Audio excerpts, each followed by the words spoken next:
Abra sua Bíblia, por favor, na Epístola aos Hebreus. Hebreus 12, 16, 17. Os irmãos que receberam o panfleto aí, tem um texto lá de Gênesis, para vocês lerem em casa, é um texto maior. Hebreus 12, 16. Eu vou ler o verso 16, os irmãos do 17. E ninguém seja fornicador ou profano, como Esaú, que, por um manjar, vendeu seu direito de primogenitura.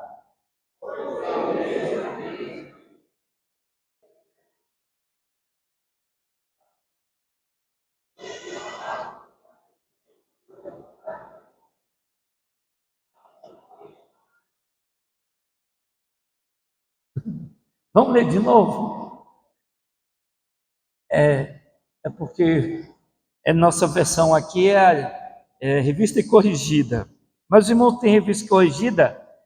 Vamos ler no tempo 3. 1, 2, 3. Porque bem sabeis que querendo ele.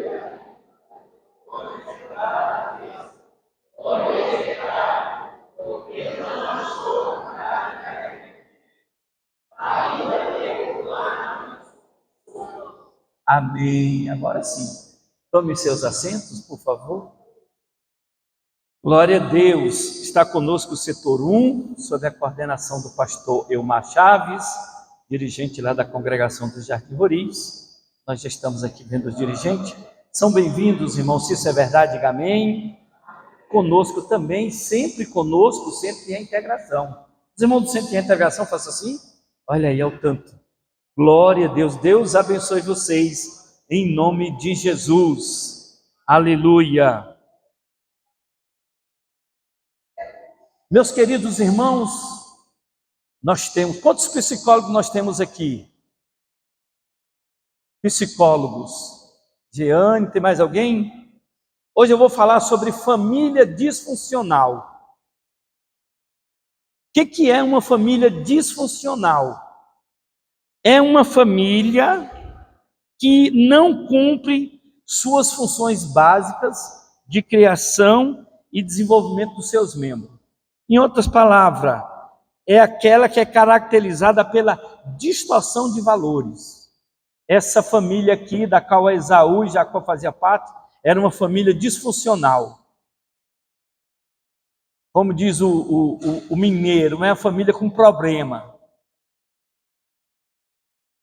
E eram muitos irmãos. E eram muitos.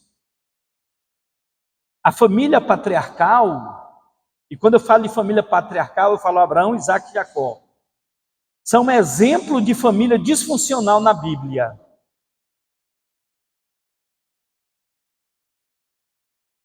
É aquela família que inverte os valores sociais, culturais e espirituais da época em que eles vivem. Então, é uma distorção da realidade. Quantas famílias sociais que nós temos com essa mesma situação aqui? Famílias que são disfuncional, famílias que distorcem a realidade da vida. E era aqui. Se vocês leem o texto, lá em Gênesis 27, 30, 40, vocês vão ver que há uma trapaça aqui na família, auxiliado pela mãe, acobertado pela mãe. E não era a primeira vez. Mas como diz o provérbio brasileiro, a que se faz, a que se paga, Jacó recebeu na mesma moeda, porque a sua mãe não queria que ele casasse com as mulheres hetitas, e ele foi, fugindo do seu irmão, que tinha uma trama para matá-lo, ele foi lá na casa de Labão, seu tio, e lá ele se apaixonou pela prima, Raquel. E ele disse: olha, tio, Eu queria casar com a minha prima. Ele disse, não tem problema, você vai trabalhar 7 anos por ela. E ele trabalhou 7 anos. No final dos 7 anos, irmão, Labão não cumpriu o trato e disse, aqui nós temos o costume de casar as mais velhas. E Raquel era mais nova que Lia, ou que Leia. E ele teve que trabalhar mais 7 anos, foi enganado, teve que trabalhar mais 7 anos, trabalhou 14 anos para casar com o amor da vida dele. Você teria coragem de fazer isso? Então, veja o problema aqui, família disfuncional. E aí nós colocamos aqui o tema, é possível perder a bênção do Senhor? É possível. Bênção se perde. Eu estive estudando a soteriologia dos arminianistas e dos calvinistas. Na teologia calvinista não se perde a salvação. Na teologia arminianista, que é uma forma de pelagianismo, se perde a salvação. E o calvinista diz assim, não, ele não era salvo. Ele estava na igreja, mas ele não era salvo. Ele foi chamado, mas não foi escolhido. O arminianista diz assim, ele era salvo, mas ele não perseverou até o fim. E só aqueles que perseveram até o fim que serão salvos. De uma coisa, irmãos, nós precisamos ter certeza. Se você é calvinista ou se você é arminianista, você tem que ter certeza da sua salvação. E você tem que ter essa convicção que bênção se perde. Esse homem aqui, Esaú, filho de Isaac, ele tinha o direito, porque ele foi o primeiro a nascer, o direito à primogenitura. E o que era isso, irmão? Primeiro, quando o pai morresse, ele ia assumir tudo, ou pelo menos o dobro dos outros irmãos. Ele seria o responsável agora pelo clã. E olha, que era muita gente, um rebanho muito grande, era quase um exército. E o texto que nós lemos, ele vem falando, meus queridos irmãos, de raiz de amargura. E depois o texto diz que essa raiz de amargura brotando pode vos perturbar e pode contaminar. E aí ele puxa o exemplo de Esaú. E ele diz assim, ninguém seja fornicador ou profano como Esaú, que trocou o direito de primogenitura. Essa história aqui, ela traz um grande exemplo para nós. Primeiro, nós não devemos desprezar as coisas sagradas. Esaú, ele sabia da promessa. Ele sabia da escolha do seu avô para formar um novo povo, uma nova nação. E Esaú cometeu esse erro, que muito crente está cometendo, desprezar as coisas sagradas. Muita gente desprezando as coisas sagradas, as coisas de Deus, levando na brincadeira, na chacota. Inclusive nós temos aí uns irmãos de umas igrejas que ficam, como diz o nordestino, remendando quem fala em língua estranha. E depois as coisas começam a acontecer nas suas vidas e eles não sabem por quê. Então, Esaú foi o exemplo de uma pessoa que perdeu o respeito pelas coisas de Deus. Talvez você diga, isso não vai acontecer comigo, pastor. Eu já sei a história. E eu sou sábio. O sábio aprende com os erros dos outros. Eu não quero aprender com os meus erros. Mas quantos crentes estão desprezando as coisas de Deus? Até o próprio Deus. E o que é desprezar as coisas de Deus? É achar que as coisas de Deus podem ser misturadas com as coisas profanas. Um exemplo, eu canto aqui na igreja, depois eu vou cantar música mundana lá fora.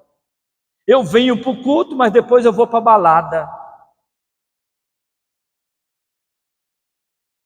Aqui eu concordo com tudo que é me ensinado, mas quando eu saio daqui eu discordo de tudo. E as coisas, diz o texto, que terminaram mal para Esaú. Quem despreza as coisas sagradas, irmão, acaba se dando mal. E o que aconteceu? Ele perdeu a bênção. Perdeu a bênção. E ele foi reclamar para o pai dele: pai, o Senhor abençoou, foi Jacó. Mas Isaac não voltou atrás. Isaac não voltou atrás. Abençoou ele também. Mas a bênção da primogenitura não foi tirada de Jacó. Então Esaú perdeu a bênção. Foi porque Deus diz: aqueles que me desprezam serão tratados com desprezo. E Esaú desprezou o privilégio que tinha. Quanto de nós, irmão, que temos o privilégio de sermos feitos filhos de Deus, de termos o nosso nome escrito no livro da vida, e a gente não valoriza essa chamada para a salvação. A gente não valoriza o plano de Deus para a nossa salvação. Então, meus queridos irmãos, esse Esaú era o filho predileto. O primogênito era o predileto. E ele falou: olha, meu filho, eu quero que você vá caçar e mate uma caça e faça uma comida para mim e eu vou te abençoar. E a mãe dele ouviu isso. A mãe dele ouviu isso e orientou como ele deve fazer. E ele assim o fez e foi abençoado no lugar do irmão. Como diz lá em Minas Gerais, não adianta chorar o leite derramado. Perdeu a oportunidade de receber a bênção. Talvez você não seja o caso de você fazer pouco caso das coisas de Deus. Por isso, irmão, é importante, durante o culto, a gente vir ao culto para adorar. Vir ao culto para louvar ao Senhor. Tem gente que fica rabiscando papel, tem gente que fica no joguinho, no celular durante o culto. Nós não estamos falando de crianças, nós não estamos falando de adolescentes, nós estamos falando de adultos. Ou melhor, nós estamos falando de obreiros e de obreiras. Tem igreja, irmão, que a gente não sabe se está no culto ou se está num programa social. Todo mundo com o celular, tirando foto.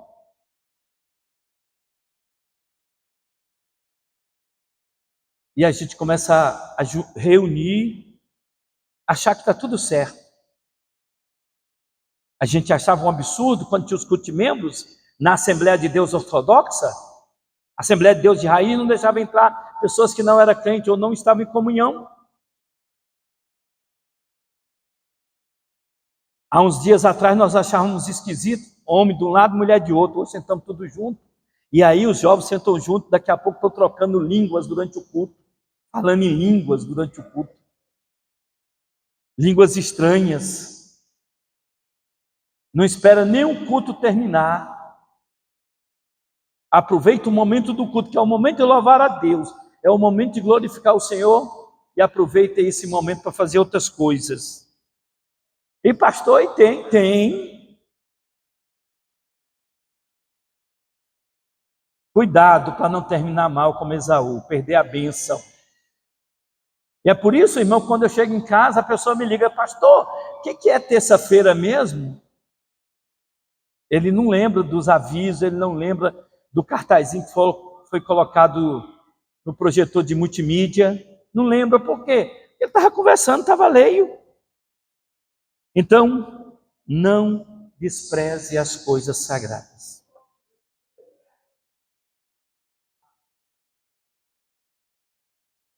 Segundo, não rejeite os planos de Deus, porque foi outro erro de Saul. rejeitou o plano de Deus. Deus tinha um plano para Saul? Tem. Deus tem plano para você? Tem. Deus tem plano para mim? Tem. Deus tem plano para nós? Tem. É nós que não nos colocamos no lugar, irmão.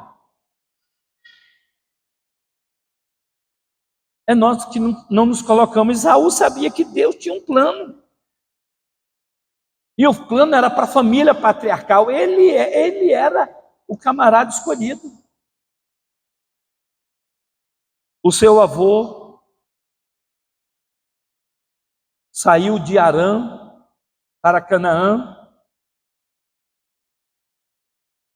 Seu pai Isaque muitas vezes devia ter falado para ele, porque a cultura do povo judeu, a transmissão de fé é uma transmissão muito forte até hoje. A tradição oral é muito forte. Ele sabia que Deus disse ao seu avô: eu vou abençoar a tua descendência, e através da tua descendência serão benditas todas as famílias da terra. É como se Deus falasse para nós assim: olha, eu tenho uma chamada para você, eu tenho um plano para você, eu tenho algo para você fazer, e você diz: tá bom, Deus, mas eu quero que você me dê um tempo. Como Jesus contou a história de um que disse assim: eu vou te servir, mas primeiro eu preciso enterrar meu pai. Eu vou te servir, mas tem um problema. Tem as riquezas. Então, quando Isaque, filho de Abraão, desejou casar, o seu pai, pensando na promessa de Deus, foi buscar uma moça temente a Deus. Mas quando foi a vez de Esaú, ele não foi na sua parentela, ele não foi buscar as moças crentes, ele foi e casou com 2 mulheres hetitas. Sua mãe ficou muito chateada e disse para ele: se Jacó fizer isso, eu morro. Eu morro.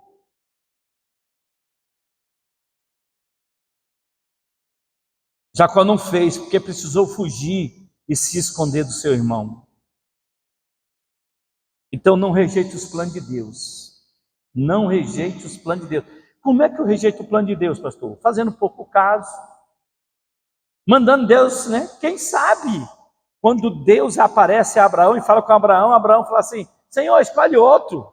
Como nós fazemos aqui na igreja, Deus tem um plano para nós, quer nos abençoar, mas quer que nós façamos algo especial para Ele, e a gente diz assim para Deus: Deus, escolhe o outro, escolhe outra. Esse ano eu não quero. Quem sabe se Abraão falasse assim para Deus: escolhe outro.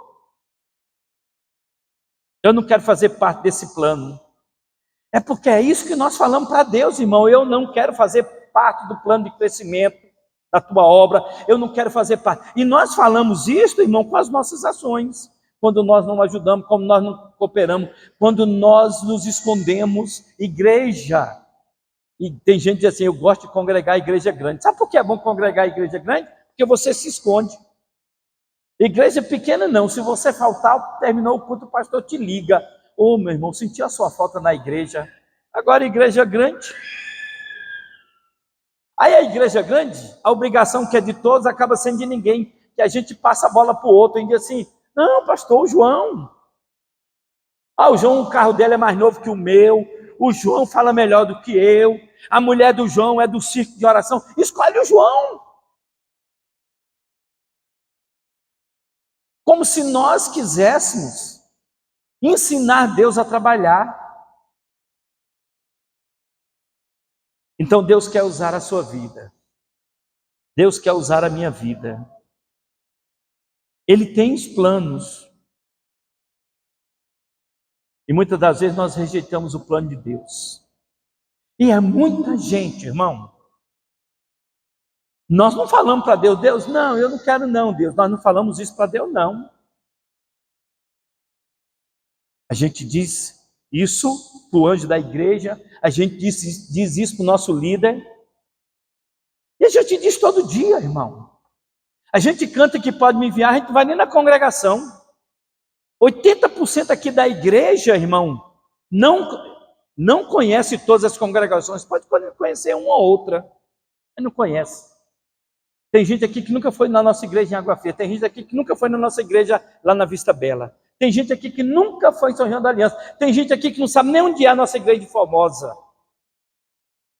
Mas tem gente que diz assim: pastor, me manda para a Europa, eu quero evangelizar Paris.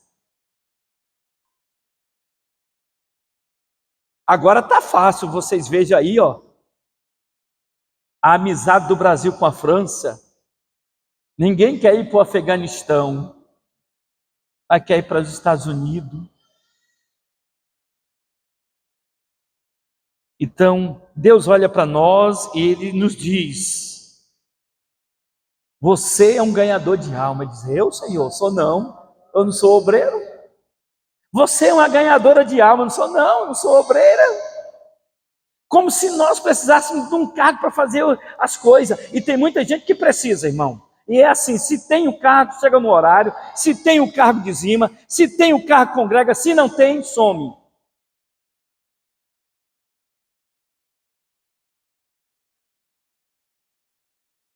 Não é eu? Hoje não é meu dia, não é minha hora.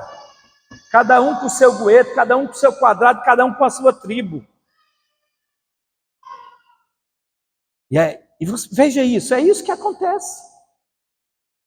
Olha, se eu vou dirigir o culto no domingo, eu chego cedo. Se eu não vou dirigir o culto, eu chego depois do horário. Se eu quero ir para o púlpito, eu venho de gravata. Se eu não quero ir para o púlpito, eu venho de camiseta. Não é assim que nós fazemos? A gente já acha normal.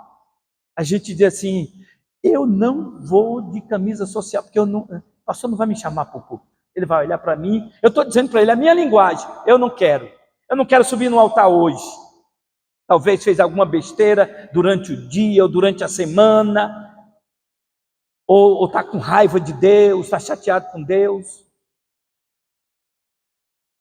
Tem gente que fica chateado. Eu não quero. E é assim, irmão.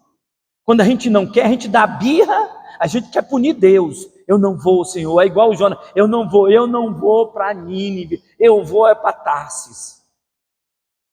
Aí, como diz o nordestino, ataia. Aí Deus ataia ele. Ataia. Irmão, os líderes de sucesso estão aqui porque estão no culto de doutrina. Agora, o líder que fica em casa, assistindo um filme, fazendo uma outra programação, não é líder de sucesso. Sabe por quê? Porque quando ele for líder, ele vai cobrar. Aí o pessoal vai dizer: mas agora você está querendo que a gente vá? Mas quando era a sua vez, você não vinha. Você já viu, irmão, que é assim?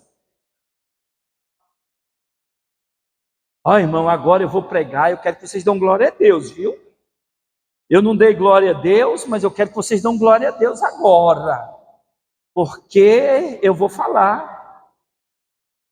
A gente não vê os pregadores fazendo isso com a gente? Irmão, Deus vai te salvar hoje. Mentira, irmão, você já é salvo. E você diz amém. Amém. Você já é salvo, irmão. Hoje Deus vai entrar com solução. O pregador vai embora, leva a mensagem. No outro dia você está do mesmo jeito.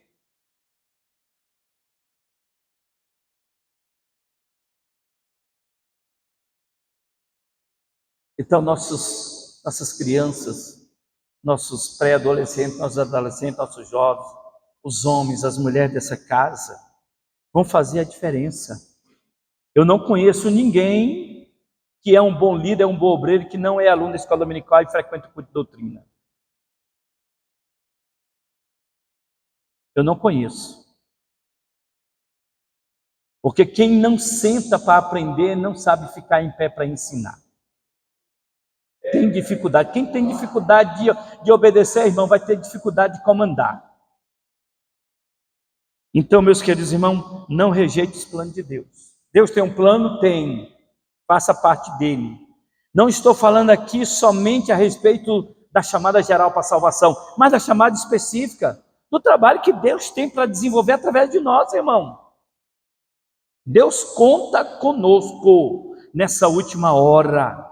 Deus conta com a igreja. Mas a gente quer vender o direito. Os teólogos dizem que Jesus desceu unigênito e subiu primogênito. Então, primogênito você não vai ser, que nós já temos o nosso primogênito. Mas filho adotado. E a parábola da vinha que nós estudamos diz muito bem isso. Aqueles que foram chamados antes de nós, como os apóstolos, e Pedro diz assim: ô Jesus, e nós que deixamos tudo, o que nós vamos? Como é que vai ser conosco? Ele diz assim: os últimos serão os primeiros, e os primeiros serão os últimos. Eles estavam achando que ia ter primazia, eles estavam achando, irmão, que ele era o bambambam. Aí Jesus derruba o orgulho dele. Agora, escute isso. Como é que você sabe que Deus tem um plano? Só você ler a Bíblia.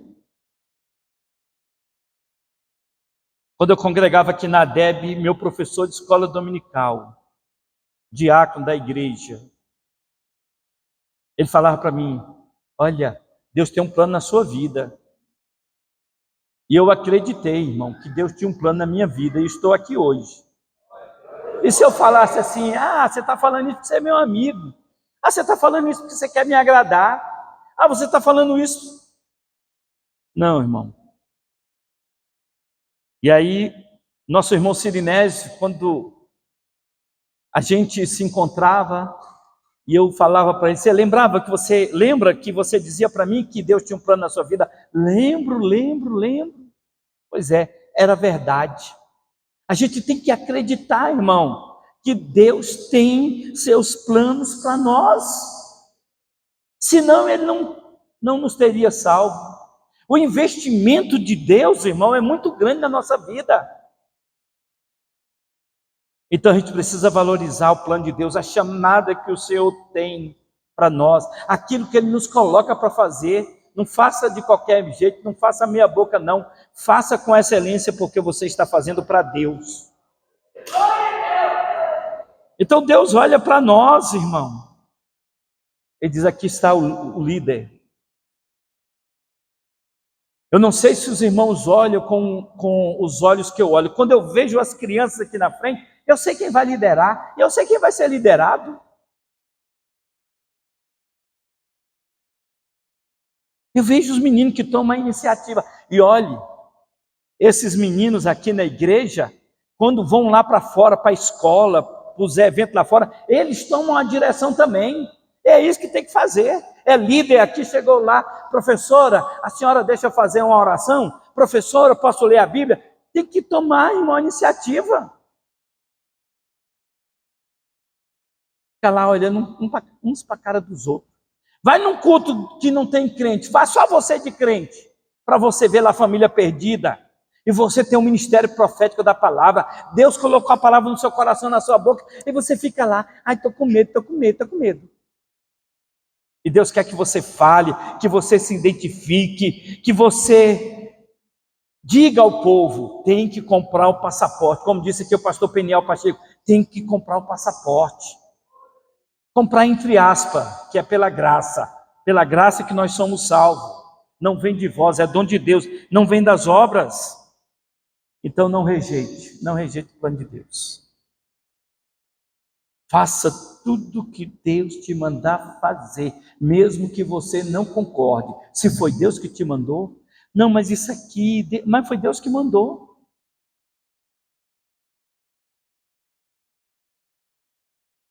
Deus trabalha de forma diferente, Deus pensa de forma diferente. Foi assim que o profeta disse lá na casa de Jessé: Deus não está olhando a aparência, que se fosse pela aparência, Davi não ia ser rei, seriam os seus irmãos. Mas Deus olha o coração, irmão. Deus olha a nossa atitude de coração em relação à obra de Deus. Nós temos os nossos planos, não é errado fazer plano não, mas a resposta sempre virá do Senhor. E Ele diz isso lá em Provérbios 16, do homem são as preparações do coração, mas a resposta vem do Senhor. E Paulo sabia disso, e Paulo disse, eu quero ir em Jerusalém, eu quero ir a Roma, eu quero ir em tal lugar. E ele orava para Deus proporcionar isso. Porque nós temos muitos planos. E nós precisamos ter plano, irmão, nós precisamos ter visão de reino de Deus. O que faltou em Esaú? Não tinha visão do reino de Deus.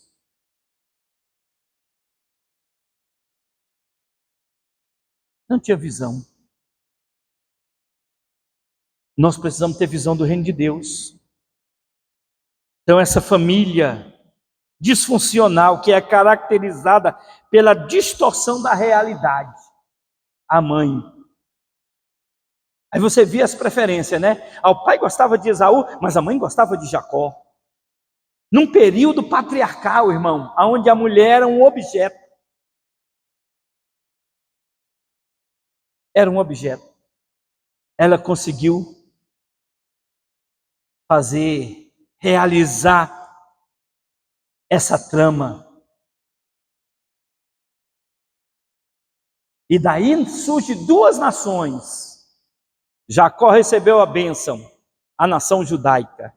Esaú também foi abençoado, nasce a nação edomita. Depois, lá na frente, os irmãos estão brigando. Deus protegeu, Deus abençoou, Deus colocou a mão, mas lá na frente, foi igual Nínive. Nínive foi popada na época do profeta Jonas, mas na época do profeta Naum, Nínive não foi popada. O rei, na época de Jonas, jejuou e botou até os animais para jejuar. Todo o reino, inclusive os animais. Mas na época de Naum desafiou Deus e caiu. E aí o exemplo daquele que começa bem e termina mal, daquele que começa mal e termina bem. Então, não vamos rejeitar os planos de Deus. Pastor, e qual é o plano de Deus? A Bíblia. A Bíblia vai estar o plano de Deus para a sua vida. Quando você lê a Bíblia, Deus colocar coisas no seu coração, na sua mente. Deus começa a te dar ideia, mas você não lê nada, irmão. Fica lendo outros materiais. Não sou contra de ler outros materiais, mas tem que ler a Bíblia. Um jovem falou, pastor, eu posso ler, eram os deuses astronautas? Eu falei, pode, tem que ler a Bíblia também. Posso ler Allan Kardec, o Evangelho de Allan Kardec? Pode ler, mas lê a Bíblia. Posso ler o Alcorão? Pode, mas lê a Bíblia. Aí você fica perdendo tempo com outras leituras que não edificam. Então não rejeite esse plano de Deus. Diga, Deus, eu estou aqui. Você veja bem, nas chamadas para fazer algo específico, os heróis da Bíblia sempre disseram, estou aqui. E talvez você esteja com cera no ouvido, talvez você esteja com os seus ouvidos atentos a outras vozes, e você precisa de um discernimento, você precisa de uma orientação, como ele fez com Samuel. Olhe, Samuel, quando te chamar, você responde, eis-me aqui. Você responde, eis-me aqui, ou você diz, não, vai fulano, manda ciclano, manda beltrano. Terceiro, não despreze a igreja que você congrega. Está aqui o irmão Fernando, diácono da igreja, terminou o culto, veio um moço aqui. Ele estava reclamando o quê? Que ele era evangelista, fazia aula, pregava no Conic para fulano e beltrano. Os irmãos sabem que lá no Conic, quem frequenta o Conic lá, e ele disse, pastor, o meu pastor não me vê. Chegou um outro moço lá na igreja que saiu da boca de fome e ele já foi consagrado a diácono e o pastor não está vendo. Fernando está ali. Foi ele que levou o menino lá para falar comigo. Eu disse para ele, não saia do lugar que você foi plantado.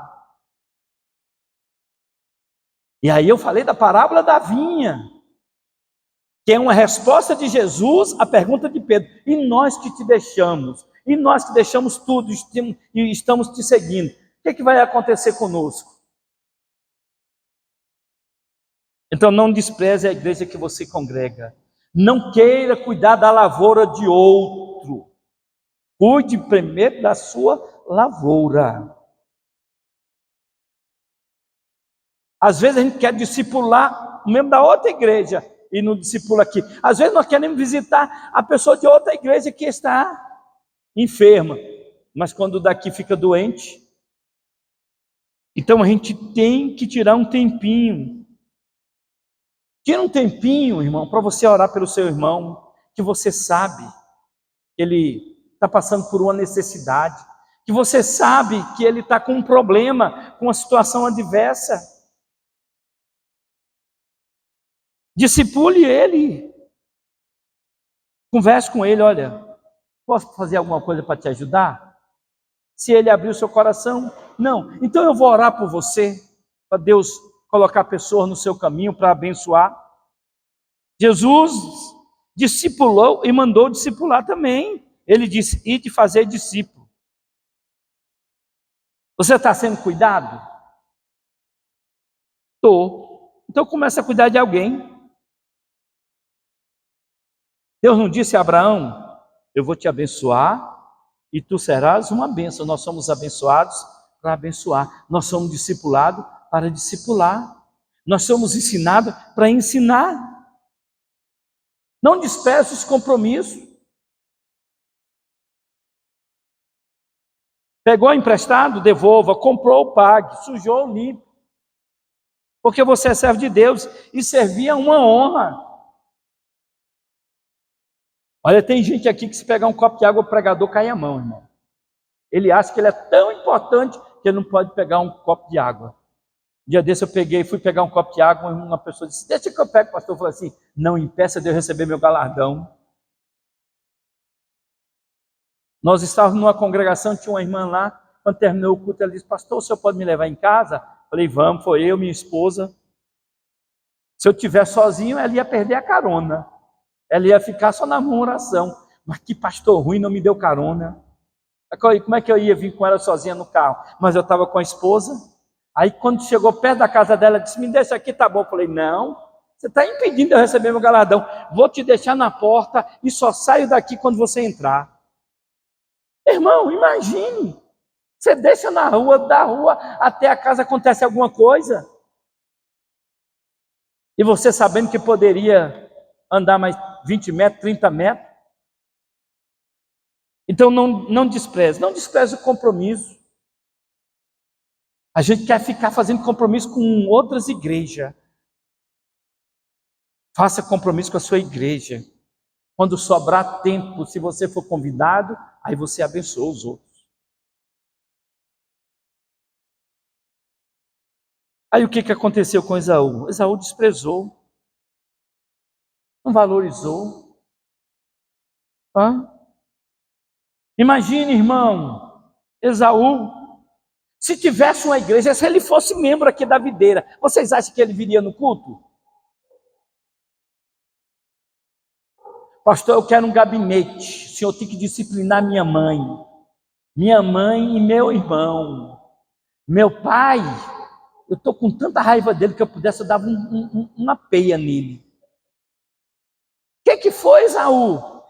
Pastor, o senhor não acredita. Minha mãe e meu irmão tramaram contra mim. Meu pai disse que queria comer uma comida gostosa. Minha mãe foi lá, cozinhou no ouvido dele. Ele foi lá, matou, preparou e se passou por mim.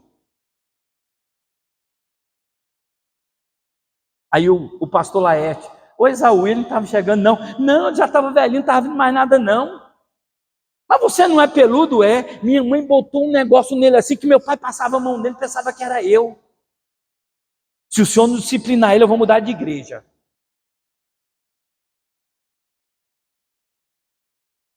E pastor, eu já vou te avisar, eu vou pegar meu irmão.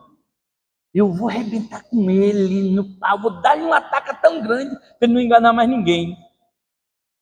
E já vou te avisar, se ele ficar aqui, eu não fico. Eu vou congregar na outra igreja. É mais ou menos assim, irmão. É mais ou menos nessa situação. Já vou congregar na outra igreja. E se ele for pregar na nossa igreja, eu digo para o pastor, esse aí é salafrário, esse aí me enganou, ele não vai pregar na minha igreja. É assim. Funciona dessa maneira. Então, bênção se perde. Não perca a sua bênção. Eu falando com uma irmã sobre uma determinada atividade que eu precisava que ela realizasse, aí ela falou: pastor, muito obrigado, porque o senhor viu em mim que eu tinha condições de realizar isso. Para mim é uma honra, é um privilégio. Irmão, eu não gosto de quem fica dando desculpa. Já tem um bom tempo que eu deixei de convidar algumas pessoas para fazer alguma coisa aqui na igreja, porque sempre tem uma desculpa.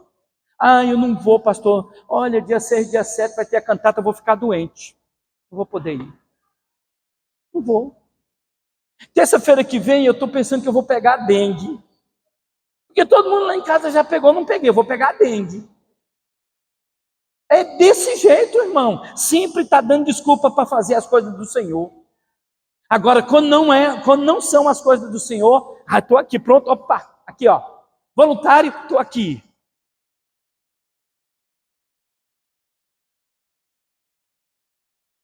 E não está longe de nós não, irmão, está perto de nós, está perto de nós. Então, bênção se perde. Esaú perdeu a bênção por causa de comida.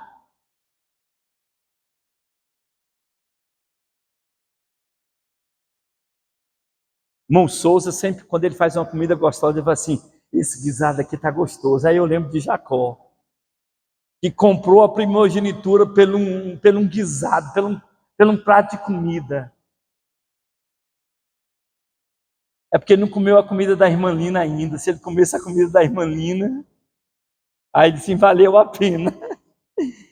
Sansão perdeu a bênção dele por causa da esposa. Escolhas erradas. Escolhas erradas. Judas Iscariote perdeu a bênção dele por dinheiro. 30 moedas, valor de um escravo. Você ia lá no mercado de escravo, e comprava o escravo, estava o senhor de escravo, vendia. Assim como nós aprendemos na parábola da vinha, que o dono da vinha vai lá contratar trabalhadores para a vinha. Tem hora que ele vai, tem hora que ele manda um mordomo. Então, meus queridos irmãos, Saul perdeu a bênção dele por popularidade. Popularidade. E tantos outros que perderam a bênção, estavam no lugar da bênção e perderam. Por isso eu disse ao jovem: não saia do lugar que Deus te plantou.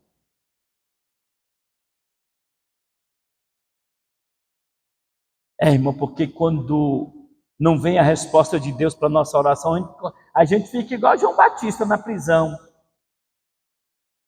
Mandou os discípulos perguntarem se Jesus era o Cristo ou havia de esperar outro. Porque ele estava preso e logo iria ser degolado.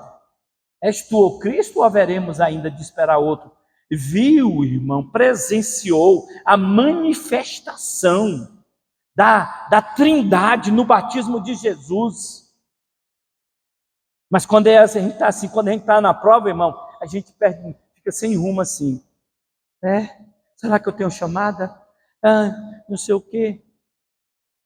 Pastor Valdir Castro, que dorme no Senhor, dizia que quando o obreiro quer fazer tudo de uma vez, é o velocista de 100 metros. Só dá um pique, cansa. Dá um pique, cansa, aí, vamos, irmão. Não, eu já fiz tudo, eu não aguento mais não.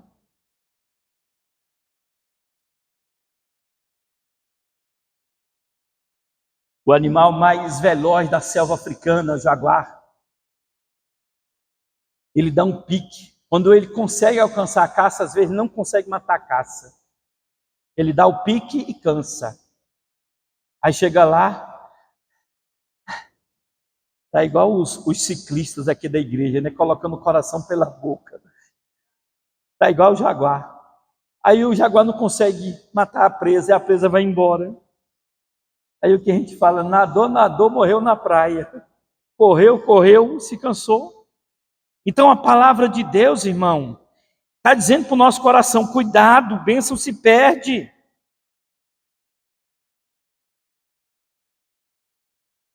Olha, quando Deus escolhe Sansão, Deus escolheu Sansão para perder? Perdeu. Quando Deus escolheu Esaú, já pela questão da escolha da família patriarcal,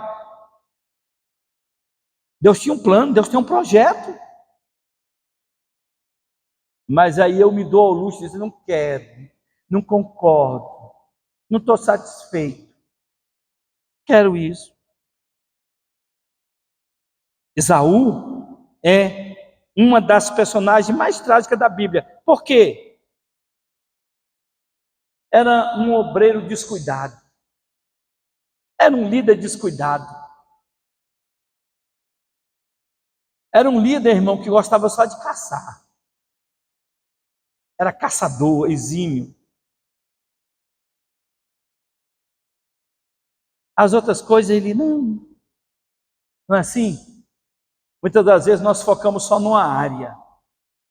Tem obreiro, irmão, que ele foca só numa área, foca só em uso e costume. Aí não pode isso, não pode aquilo, mas ele faz cada coisa pior do que os usos e costumes. Mas ele está focado só naquela área. Ele acha que pode. Pode.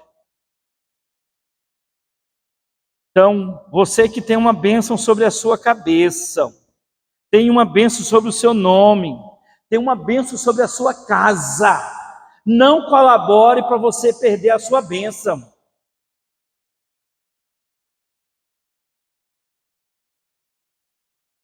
Cria um menino igual batata na água. Eu lembro quando eu morava lá no Nordeste, no interior do Nordeste, a gente tinha uma casa na beira do açude. E quem tem açude na terra é rico. Lá no Nordeste, quem tem água é rico, irmão. E meu pai jogava batata lá e plantava, arrancava batata na beira, na vazante do açude, dava o tempo todinho. Então tem gente que é assim, descuidoso com a vida espiritual, não ora, não lê Bíblia, não congrega, e a gente já sabe, quando a gente discipula o novo convertido, a gente já sabe para que ele vai dar. Não, esse aqui vai ser obreiro, tem interesse pelas coisas de Deus, gosta de ler a Bíblia, gosta de congregar. Esse aqui não, esse aqui é na maciota, esse aqui cai aqui, cai acolá. Esse aqui é igual o crente carrinho de mão, precisa ser conduzido pelos outros. Vamos cuidar para nós não perdermos a nossa bênção, irmão. Vamos cuidar. Você anda na rua aí, você vê muitos moradores de rua. Muitos deles assim, eu já fui crente. Eu já fui servidor público, eu já tive família, eu já tive isso, eu já tive aquilo, eu já fiz aquilo outro. Mas e agora?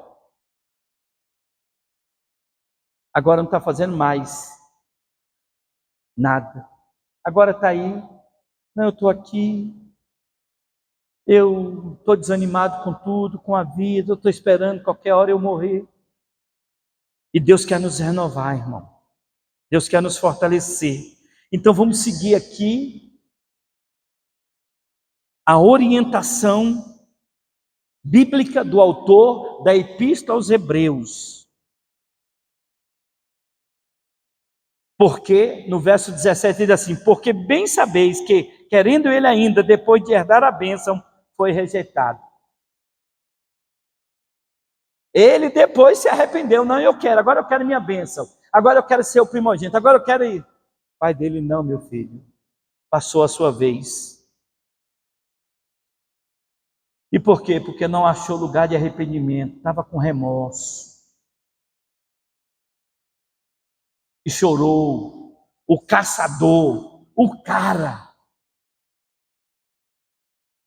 camarada que foi escolhido para dar continuidade ao clã da família patriarcal, agora está chorando. Mas quando foi vender o direito de primogenitura, falou para o irmão dele assim, olha, eu te dou o prato de comida, mas você tem que passar o direito para mim. Ele falou, que adianta eu ter o direito e vou morrer de fome? O direito é seu, me dá o prato de comida. Trocou a bênção pelo um prato de comida. É jovem, né? É. Sim, sim. Olha a mulher de Ló, irmão. A mulher de Ló. Ficou com saudade das amigas, do chá da tarde, do salame, do salgadinho, do bate-papo. E aí não deu certo. Então, meus amados irmãos, bênção se perde, não perca a sua. Eu não quero perder a minha. Eu não quero nadar e morrer na praia. Que o Senhor nos abençoe, que o Senhor nos guarde, que o Senhor esteja conosco. Fiquemos em pé nessa hora. Vamos fazer uma oração? Fazer uma oração?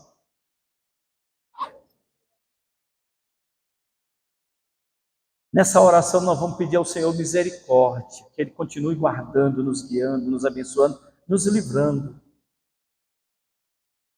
E nós queremos chegar todos juntos do outro lado, para a honra e a glória do Senhor.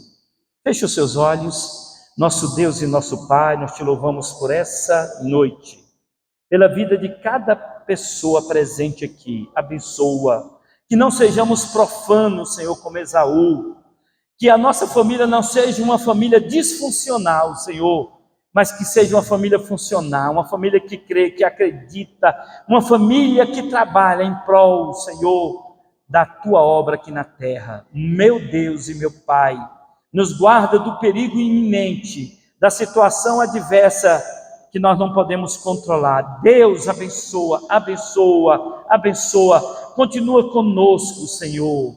Já te agradecemos pelos livramentos, muitos que Tu nos deste. Que a Tua bênção seja sobre cada um de nós nessa noite e sempre, em nome de Jesus. Amém. Estamos no seu lugar?